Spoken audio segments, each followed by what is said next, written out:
Welcome back to the Perth Racing Preview. We're up to race number 4 on the program, the Kilkenny Handicap, over 1,000 metres for 0 to 86 rated horses. And the horses we'll take a look at in replay include Diamond Highway and Hadabut Clorker. Also, we go to the trials. Captain Woodrow and Star Escort's been racking them up at the midweeks, and we'll have a look at her last win. Other horses in the race include the Galloping Grey River Mist now with Sharon Miller to be ridden by young Duncan. Just a Halo comes out of the Hannon's Handicap when he had no luck at all and comes to town for Brendan Corver. Down to Island Force, who's out of form, but Bull Durham's not for Helen Harding and the in-form Willie Arnold. Kim Delight is just going around to have a run by the look of things. First of them is the replays as Diamond Highway and Hadabut Clorker.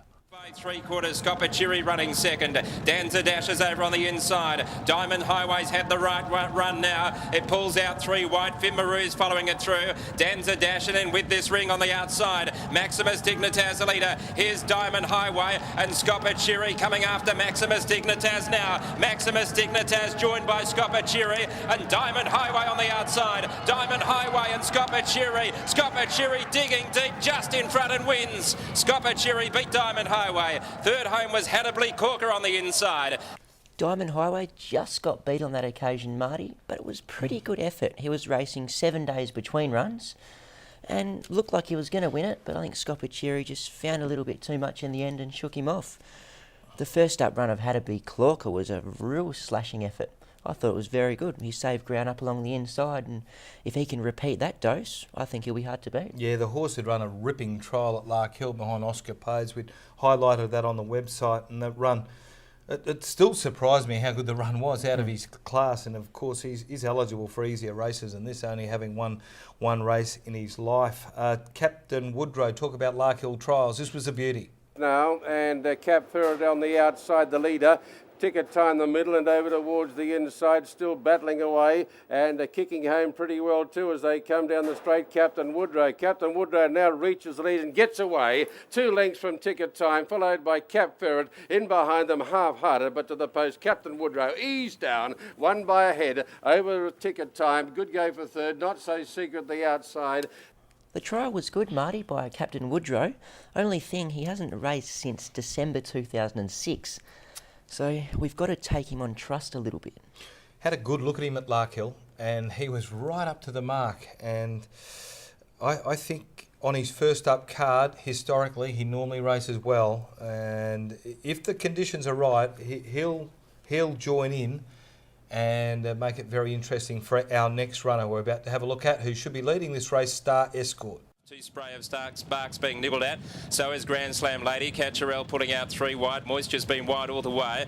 Is coming out 4 deep as they corner. Spirited Touch is over on the inside, and Velvet Strike is looking to work home in the centre. And Twice the Magic trying to come down the outside, but Star Escort bounded away inside the 200 and looked home for the T-Money. Raced 3 lengths in front of Catcherell. Moisture's over on the outside, then Grand Slam Lady, but it's all the favourite Star Escort. All the way is safely holding Catcherell and Moisture, and Star Escort wins by 2.5 to Catcherell.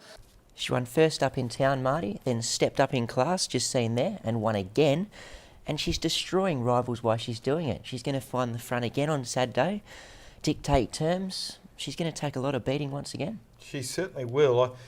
Initially, when I looked at the field, I thought, oh, you could be in a bit of trouble. There seems to be a fair bit of pace that they could put some pressure on her, but they're just drawn a little wide, aren't they? She's drawn in with 50 kilos of claim for Richie Rhodes. I don't think they'll put a glove on her early. And if the conditions are suiting front runners like we think they could, she's going to be awfully hard to beat. And we spoke with David Harrison during the week too, and he said, look, all those little niggling problems they've had with her in her career are over at the moment. She's a very happy horse. Yeah, and a bargain buy. I think they only paid $500 for her. Yeah, the little Star Pack mare. And she's going along enormously. Selections here, I'll go with her. If the conditions swing around, because that sea breeze has been coming in quite early, it tricked us last week, remember. If it swings around and they can get a bit of pressure onto her, then I really think Diamond Highway and Captain Woodrow will make it a race. But at this stage, I'm 9, 3 and 4.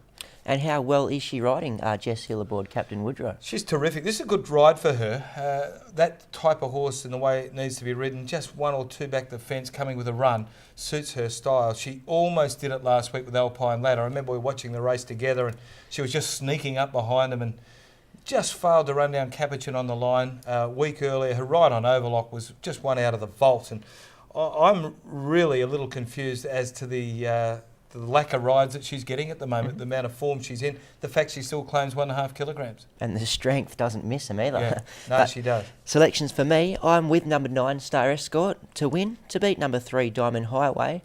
It was a toss-up for third. I'm prepared to leave Captain Woodrow, hasn't raced for 10 months, and stick with number 7, Had to Be Clorker, 9, 3 and 7.